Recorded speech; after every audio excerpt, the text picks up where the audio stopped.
आपण आता आमटी आणि भात मस्तपैकी गरम गरम खाऊन घ्यायचा आहे.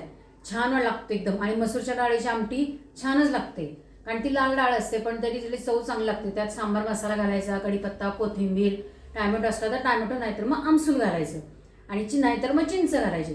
हे सगळं घालून मस्त चविष्ट असे गूळ घालून आमटी करायची आणि त्याचं भात, आमटी भात खायचा. आता मी ही मूद करते. ह्या अशी मस्तपैकी मूद झालेली आहे तयार. आता त्याच्यावरती आमटी घालून घेते.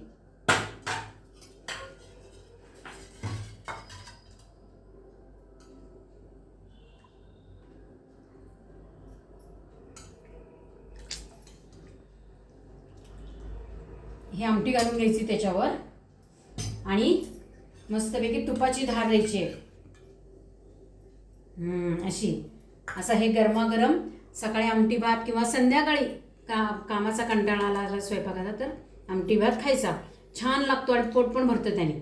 लाईक, शेअर आणि सबस्क्राईब करा.